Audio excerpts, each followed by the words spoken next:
నమస్తే. Welcome to Andhra Prabha. నేను రఘునందన్.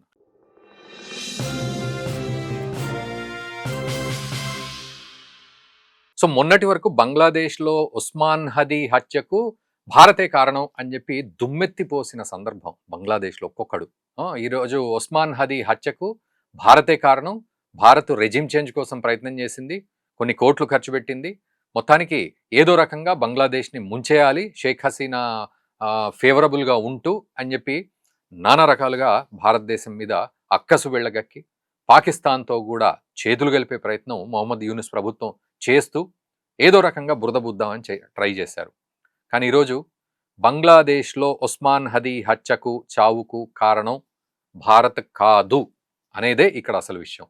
ఏమిటి అంటే ఢాకా పోలీసులే ఇక్కడ అసిస్టెంట్ కమిషనర్ ఆఫ్ పోలీస్ ఆయనే ఏం చెప్పాడంటే ఇది కేవలం పొలిటికల్ వెండెట్టా మాత్రమే. ఒక రివెంజ్‌లో భాగంగానే ఈ హత్య చేశారు తప్ప ఇందులో ఇతర దేశాలకు సంబంధం లేదు అనేది అక్కడి పోలీస్ డిపార్ట్మెంట్ చెప్పింది. స్వయంగా పోలీస్ డిపార్ట్మెంటే చెప్పి 17 పేర్లను చేర్చింది. అందులో నిజంగా చంపిన వాడు ఎవడైతే ఉన్నాడో వాడు దుబాయ్‌లో దాక్కుని అక్కడ తలదాచుకుని ఎంజాయ్ చేస్తున్నాడు. అది పరిస్థితి. మరి మొన్నటి వరకు మాత్రం భారత్ మీద అక్కసు వెళ్ళగక్కిన సందర్భం కదా. మరి ఈరోజు భారత్ కాదని తేలిపోయింది కదా.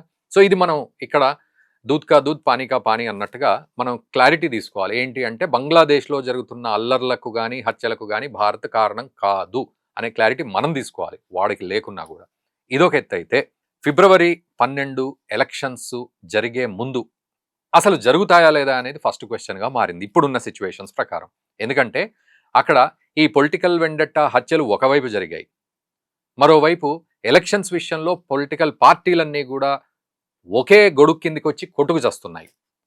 అండ్ ఇక్కడ ఇంకా అసలు బాధాకరమైన విషయం ఏంటంటే దీపు చంద్రదాస్ అనే హిందువు మరణంతో ఇప్పటికీ 6 చనిపోయారు. అమృత్ మాండాల్ అనే వ్యక్తి రెండో వాడు. సో అతను ఏదో రౌడీ షీటర్ అను లేకపోతే అతని మీద కేసులు ఉన్నాయని ఏదో వాళ్ళల్లో వాళ్ళు కొట్టుకొని చనిపోయారని అతన్ని అన్నారు. సరే, ఇట్స్ ఓకే. తర్వాత చూస్తే మూడో వ్యక్తి ఆయన కొంకణ్ అనే వ్యక్తి, ఆయన మెడికల్ షాప్లో పెట్టుకున్న వ్యక్తి, అతని మొహం మీద మంట అంటే కిరోసిన్ పోసి మంట పెడితే అతను అక్కడున్న పక్కనే ఉన్న నీళ్లలో దూకి తనను తాను కాపాడుకునే ప్రయత్నం చేశాడు, కానీ చనిపోయాడు. మొత్తం 6 చనిపోయారు. సో 6 పేర్లు చెప్పాలంటే దీపు చంద్రదాస్ డిసెంబర్ 18 చనిపోయినాడు ఆయన. And Amrit Mandal 24 December, Khokhan Das 31 December, Rana Pratap Bairagi జనవరి 5న చనిపోయాడు, శరత్ మణి చక్రవర్తి జనవరి 5న చనిపోయారు. ఇట్లా 6 చనిపోయారు ఓవరాల్గా హిందువులు. వీళ్ళ గురించి ఎటువంటి ఇన్వెస్టిగేషన్స్ పూర్తిగా జరగట్లేదు. అఫ్కోర్స్ కొంతమందిని పోలీసులు అరెస్ట్ చేశారు, కానీ ఇది ఏ రకంగా జరిగింది అనేది మాత్రం ఎవరు చెప్పట్లే. మనకు తెలుసు దీపు చంద్రదాస్ ఏదో ప్రొఫెట్ మహమ్మద్కు వ్యతిరేకంగా కామెంట్స్ చేశాడు అని చెప్పారు, కానీ తర్వాత పోలీసులు క్లారిటీ ఇచ్చారు అతను ఏ కామెంట్ చేయలేదు, ఏ ఆధారం లేదు అని చెప్పి. తర్వాత మూడో వ్యక్తి విషయంలో అతని పక్కనే కూర్చున్న వ్యక్తి కూర్చున్నంతసేపు కూర్చున్నాడు, ఆ తర్వాత తుపాకీ గురిపెట్టి తొడ మీద కాల్చిన, షూట్ చేయనా అని చెప్పి తొడ మీద కాల్చేశాడు. అక్కడికక్కడ అతను చనిపోయిన పరిస్థితి. ఇంకొకతను ఇందాక చెప్పినట్టు మంటలు అంటిస్తే ఆ నీళ్లలో దూకి కాపాడుకునే ప్రయత్నం చేశాడు, కానీ తర్వాత హాస్పిటల్ తీసుకెళ్ళాక చనిపోయాడు. ఇట్లా 6 చనిపోయారు. వీళ్ళ మీద ఎటువంటి దయా జాలి ఏమీ లేకుండా యూనుస్ ప్రభుత్వం చలిగాచుకుంటోంది.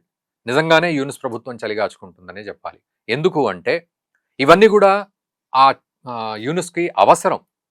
రేపటి రోజున ఎలక్షన్స్లో గెలవాలి అంటే ఇవన్నీ అవసరమే. అతనికి పోలరైజేషన్ కావాలి, ఓట్స్. సో ఖచ్చితంగా గెలవాలి అనే ఫీలింగు ఈ రకంగా ఉంది. అండ్ పొలిటికల్గా కూడా ఉంది. అది ఎలా కూడా మనం చూద్దాం. సో నిజానికి హిందువులను ఎవరు పట్టించుకోవట్లే, వాళ్ళ చావును పట్టించుకోవాలి. ఆఖరికి ఉస్మాన్ హదీ విషయంలో కూడా ఇందులో ఏ దేశం లేదు, కేవలం పొలిటికల్ వెండెట్టా అనే పాయింట్, ఈ 2 పాయింట్లు తేలిపోయాయి. ఇక పొలిటికల్గా ఎలక్షన్స్ జరుగుతాయా లేదా అంటే అదొక డౌట్ అనే చెప్పాలి. ఈ నెల జరుగుతాయా, ఫిబ్రవరిలోనా లేకపోతే మార్చ్లోనా, ఇంకో 6 నెలలు పోస్ట్పోన్ అవుతాయో తెలీదు. కానీ ఈలోపు పొలిటికల్గా ఏం జరుగుతుందో అది కూడా మనం కీలకంగా ఆలోచించాలి. ఇక్కడ ఏమిటి అంటే ఇదివరకు బంగ్లాదేశ్ నేషనలిస్ట్ పార్టీ ఏదైతే ఉందో ఆ పార్టీ జమాతే ఇస్లామీతో కలిసి బంగ్లాదేశ్ని రాజ్యం ఏలి ఇటు జమాతే ఇస్లామీకి ఉన్న ఎయిమ్ ఏంటంటే షరియత్ లా ప్రకారం ఆ దేశం నడవాలి. అఫ్కోర్స్ భారత్లో కూడా కొంత అలజడి సృష్టించారు. ఉల్ఫా లాంటి సంస్థలకు కూడా వాళ్ళు సపోర్ట్ చేశారు. బట్ ఇక్కడ పప్పులు ఉడకలేదు. ఇంకా బంగ్లాదేశ్ను షరియత్ లా ఆధారంగా నడిపించాలని జమాతే ఇస్లామీ రాడికలైజేషన్ చేస్తూ ఉంటుంది. అండ్ బంగ్లాదేశ్ నేషనలిస్ట్ పార్టీ చాలా కరప్షన్. తారిక్ రెహమాన్ ప్రభుత్వం ఏదైతే ఉందో అది చాలా కరప్షన్. ఇదివరకు ఖలీదా జియా ఉంటుండే వాళ్ళమ్మ. సో పూర్తిగా కరప్టెడ్ గవర్నమెంట్గా అక్కడ ఉండింది. షేక్ హసీనా మీద గ్రెనేడ్ బాంబు దాడి చేసే పరిస్థితి, ఇవన్నీ కూడా కోర్స్ చాలా కేసులు ఉన్నాయి తారిక్ రెహమాన్ మీద. సో అందుకే దేశం వదిలి పారిపోయి ఎక్కడో లండన్లో తలదాచుకున్నాడు. 17 సంవత్సరాల తర్వాత ఇప్పుడు వచ్చిన తర్వాత ఇప్పుడు అందరి చూపంతా కూడా బంగ్లాదేశ్ నేషనలిస్ట్ పార్టీ తారిక్ రెహమాన్ మీద ఉంది. సో అతని మీద సింపతి ఉంది. 17 సంవత్సరాల తర్వాత తిరిగి వచ్చాడు అన్న ఒక కొత్త ఉత్సాహం ఉంది. మరోవైపు వాళ్ళ తల్లిగారైన ఖలీదా జియా మొన్ననే చనిపోయింది.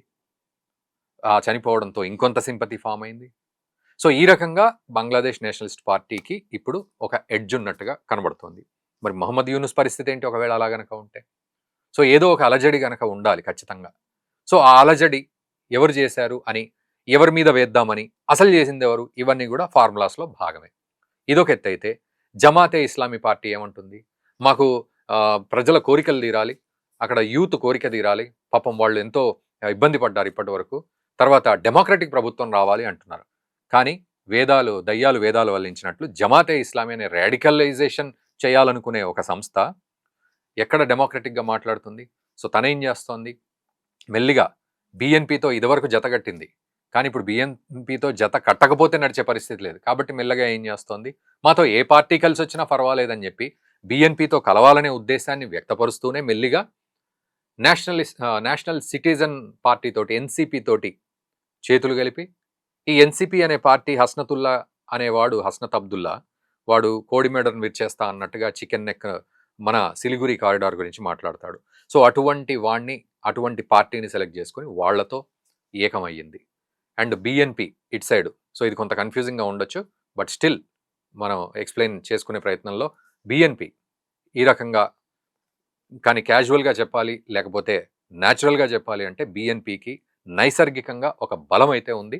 రేపటి రోజున ఎలక్షన్స్ ఎప్పుడు జరిగినా సరే బిఎన్పి అధికారంలోకి వచ్చే అవకాశాలు 100% ఉన్నాయి. కాకపోతే ఫుల్ మెజారిటీ తోటి వస్తుందా, లేకపోతే జమాతే ఇస్లామీ లాంటి పార్టీ తోటి కలిసి వస్తాయా అనే పద్ధతిలో ఉంది. అయితే ఇక్కడ బిఎన్పి మొదటి ప్లేస్లో ఉంది, జమాతే ఇస్లామీ మధ్యలో ఉంది, ఎన్సిపి తోటి చేయగలిపింది. సో జమాతే ఇస్లామీ ఏం చేస్తుంది? రేపటి రోజున ఎవరికి ఎడ్జ్ ఉందో వాళ్ళ వైపు కలిసే ప్రయత్నం చేస్తుంది. అంటే బిఎన్పితో కలిసే ప్రయత్నం ఖచ్చితంగా చేస్తుంది.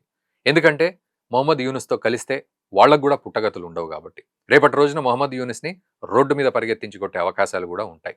షేక్ హసీనా ఎట్లయితే దేశం వదిలిపెట్టి పారిపోయిందో, నెక్స్ట్ మొహమ్మద్ యూనుస్కి వచ్చే అవకాశం ఉంది. సో ఇక్కడ మొహమ్మద్ యూనుస్ ఏం చేస్తున్నాడు? ఎక్కడ ఎటువంటి వెండెట్టాస్ ఉన్నా కూడా వాటిని ట్రై చేస్తూ ఉన్నాడు. ట్రై చేసి వాటి మీద చలిగాచుకొని, సో అతనికి ఒక సింపతి క్రియేట్ అయ్యే విధంగా అతను ప్లాన్ చేసుకుంటూ, మొత్తానికి ఎలక్షన్స్ అయితే చేస్తామని చెప్పి అమెరికాకు చెప్తూ, ఖచ్చితంగా అమెరికా సపోర్ట్ తీసుకొని ఎలక్షన్స్ పెట్టి అందులో సక్సెస్ అయ్యే ప్రయత్నం మొహమ్మద్ యూనుస్ చేస్తున్నాడు. ఇవన్నీ కూడా ఉరుమురిమి మంగళం మీద పడ్డట్టు, ఇది ఇంతకుముందు ఉస్మాన్ హదీ హత్యను భారత్ మీద వేసినట్టు, ఇక్కడ జరిగే ఈ హిందువుల హత్యలు కానీ మిగతావన్నీ కూడా అటు అవామీ లీగ్ మీద వేసే ప్రయత్నం చేస్తూ ఉన్నారు. అవామీ లీగ్ పార్టీని బ్యాన్ చేసినప్పటికీ కూడా ఆ పార్టీనే పరిగణలోకి తీసుకొని దాని మీదే కేవలం షేక్ హసీనా సపోర్టర్సే ఈ అల్లర్లంతా చేసి మొత్తం అల్లరి సృష్టిస్తున్నారు బంగ్లాదేశ్ మొత్తంలో అని వాళ్ళ మీద వేసే ప్రయత్నం చేస్తున్నారు. సో ఈ రకంగా అన్ని ఫెయిల్యూర్సే. భారత్ మీద చెప్పింది ఫెయిల్యూరే. హిందువులను పట్టించుకోకుండా అంతమంది చనిపోయినా కూడా వాళ్ళను ఎవరు చంపారు అనే ఆన్సర్ ఇవ్వకుండా అదొక ఫెయిల్యూరే. మరోవైపు పొలిటికల్గా కూడా కంప్లీట్గా ఒక ఫెయిల్యూరే కనబడుతోంది. ఇక్కడ వాళ్ళల్లో వాళ్ళు కొట్లాడుకొని ఒక ఫెయిల్యూర్ని క్రియేట్ చేస్తున్నారు. అండ్ అఫ్ కోర్స్ ఎకనామికల్గా కూడా అది ఎంత దరిద్రమైన పొజిషన్లో ఉందో మనందరికీ కూడా తెలుసు, వ్యూవర్స్ అందరికీ కూడా. సో ఈ రకంగా ఈరోజు పూర్తిగా బంగ్లాదేశ్ పతనం అంచుల్లో ఉంది. మరోవైపు పాకిస్తాన్తో దోస్తీ చేస్తూ ఇదంతా కలిపి కూడినట్టయితే రేపటి రోజున ఎలక్షన్స్ ఫిబ్రవరిలో జరుగుతాయా లేదా అనేది కూడా ఒక డౌట్ఫుల్గా ఉంది. అండ్ ఒకవేళ జరిగినా కూడా మొహమ్మద్ యూనుస్ మాత్రం ఖచ్చితంగా ఓడిపోతాడు. బిఎన్పి అధికారంలోకి వచ్చే అవకాశాలు ఎక్కువగా కనబడుతున్నాయి. ఒకవేళ బిఎన్పి కనుక వచ్చినట్లయితే, మొన్నటికి మొన్న మన విదేశాంగ శాఖ మంత్రి ఎస్ జయశంకర్ గారు వెళ్ళి అటు తారిక్ రెహమాన్కి షేక్ హ్యాండ్ ఇచ్చిన ఫోటో బాగా వైరల్ అయింది.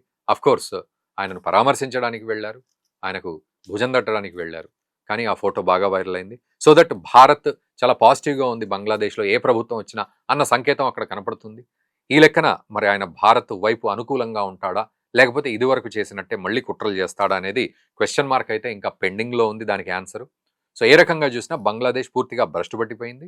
భారత్ మీద వేసిన ఈ నేపాలన్నీ కూడా ఆరోపణలన్నీ కూడా పటాపంచలైపోయాయి. అండ్ రాబోయే రోజుల్లో మరి ఎలక్షన్స్ వాళ్ళు అనుకున్న సమయానికి ఫిబ్రవరిలో జరుగుతాయా లేదా అని కామెంట్ చేయండి. అండ్ బంగ్లాదేశ్ పరిస్థితి ఏమిటి భవిష్యత్తులో అనేది ఖచ్చితంగా కామెంట్ చేయండి. ఈ వీడియోని మన మిత్రులకు కూడా షేర్ చేయండి. Thank you very much.